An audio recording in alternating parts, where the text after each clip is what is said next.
Hello. Hi, You want to introduce yourself to the audience? I'm Amani Bowen. I'm 16, turning 17 next year. What school do you go to? Fiorello H. LaGuardia High School of the Arts. Very famous high school, performing arts school. What do you do there? Well, I'm an art major there, but I do music. So Amani started coming in how many weeks ago? Like very recently, Yeah, right? But she was a member before, and she started coming in again, right? yeah, about 2 years ago. Right. And so, how do you like coming to the Notes for Notes studio? It's really fun here. I get to learn different instruments, something I wouldn't be able to do if I didn't have this opportunity, this place here. So, what have you been working on recently here? Recently, I've done a track. I've also learned a song recently on the ukulele and drums and piano. Cool. So Amani just wrote a song. It's called Agony. Agony. It's a great song. She's an amazing songwriter, so I thought we could hone in on some of your songwriting skills and just your influences and all that sort of stuff. Okay, so I have a couple questions for you. So when you first recorded this song, which was a couple days ago, right? How confident were you? And do you think you did the best you could? My confidence was, I would say, a little bit above average. It was my first time in the studio, and honestly, I've never heard my voice on a track. Right. So when I first heard it, it sounded a little off, but I got used to it. It was good. What's the second question? How did you feel that you did overall? That wasn't the question, but I'm just changing it. Overall, I think for a first track, it was pretty good. I could have done better. It wasn't the best of my ability, but as I go on, I'll get better. Yeah.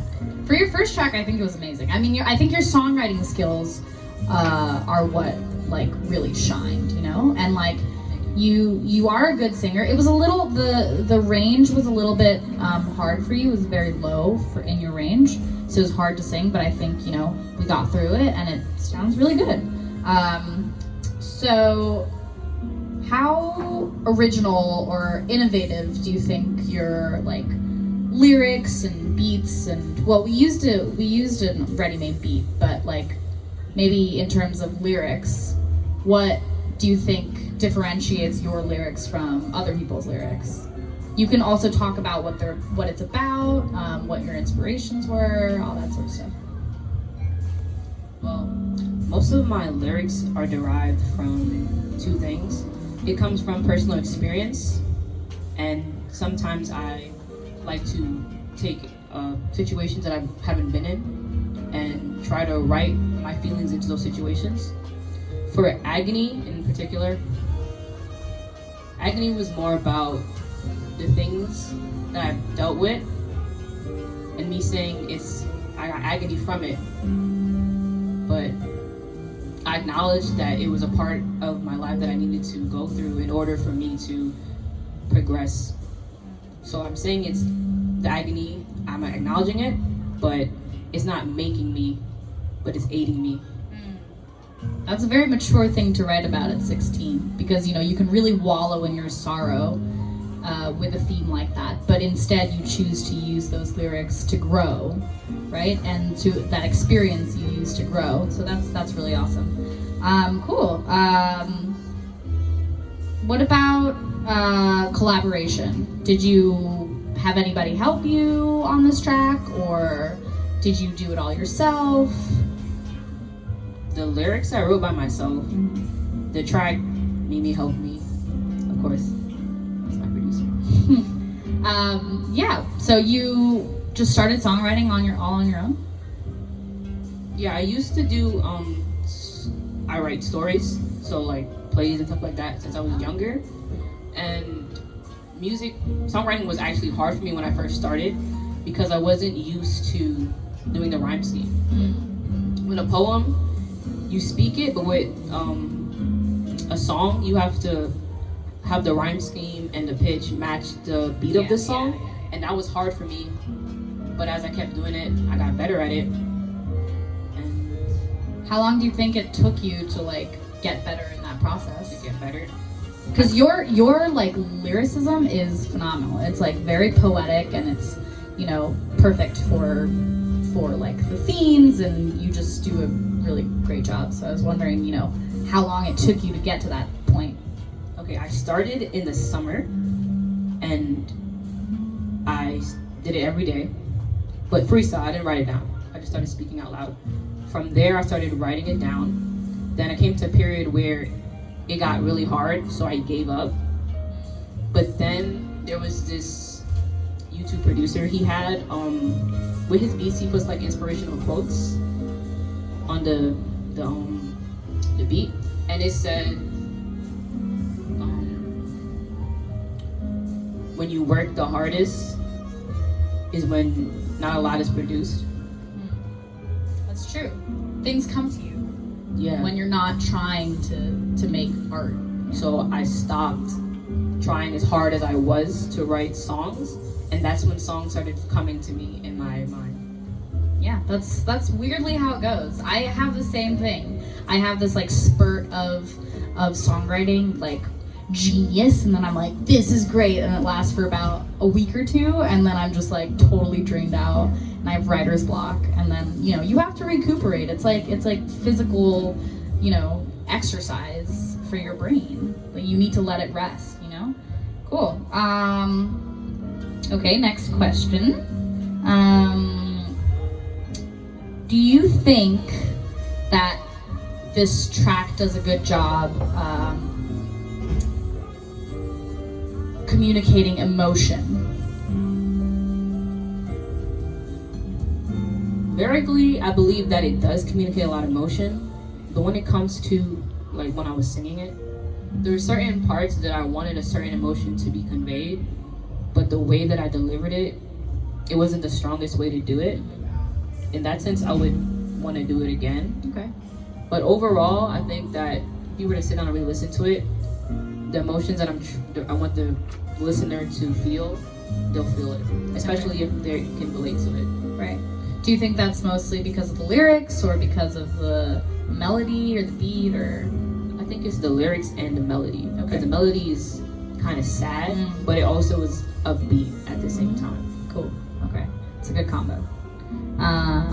So what do you want your listeners to do? Like, do you want them to like sit in their room and cry while they listen to it, or do you want them to like get up in the morning after a really like tough time and, you know, be empowered by the song? Or like, what is the situation that you have in mind for your listeners? Well, it's kind of both. It's like Yeah, you gotta get up but still allow yourself to go through that emotion while you're still up. Totally. Cool. So everything. Yeah. Yeah, cool.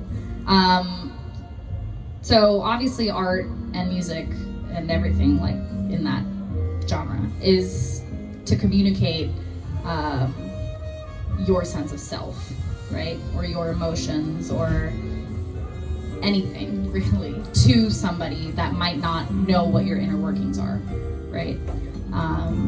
So do you think if somebody, say, a close family friend, a close family member, or somebody who you don't even know, a stranger, or, you know, somebody you just kind of like see at school, do you think if they listen to this song, they would be able to understand you a little bit better? Do you think it does a good job of communicating that? It communicates a part of me. They will understand a part of me, but there's so many parts of me. Yeah, sure. That the song will help them see a little bit more of my perspective, but I don't know if it's gonna help them understand me. Like, Yeah. Or like maybe if you release an EP or an album, maybe like every single song you get a little bit of you, you know? And that's what music is, obviously, and it's up to interpretation too, you know? Like obviously poetry, lyricism, all that sort of stuff is very coded a lot of the time. So you're not gonna get everything very explicit, you know, this is me and this is who I am. It's more like, you know, it's very, it's gradual, but it's also very specific to you, so they might not even get that. You know, that's at least how I feel. Sorry, I kind of put words in your mouth. Cool. So we're nearing the end of our interview, but I do want you to I do want to ask about your future here, because I do see that you're very engaged and you're, you know, very down to make more songs and make more music and learn more and more. So how many songs or projects in general do you plan to complete in the year, or like however long you want to stay? I don't know. I mean, you are 16 and obviously, you know, you have a lot of stuff going on, so depending on how long you want to do this. Well, I want to drop at least an album next year. If we could drop more, it'd be nice. You heard it here first. Yeah, that's the plan. Cool. Okay, I'm excited for that. And do you have any like general thoughts and feelings after, you know, reflecting on this like recording process or songwriting process that I wasn't really a part of, but like just the whole process in general? Writing, or thinking about it, writing, recording, all of it. Is something I got from it? Yeah, just thoughts, feelings, like whatever you have on the tip of your tongue. From writing like songs and different songs, I realized that a lot of my songs have the theme of love, or mostly heartbreak. So that made me understand what I'm mostly thinking about from time to time. I don't know if that was just because I made a theme for it, but I'm consciously knowing it, or if it's something that's in the back of my mind. Cool. You think that's like a relatable thing? Yes, it is. I think so too, and that's why I really like your songs, because they're beautifully written, but they're also extremely relatable, and that's what good songwriters do. Thank you, Amani. Thank you for doing this interview with me. Thank you for having me.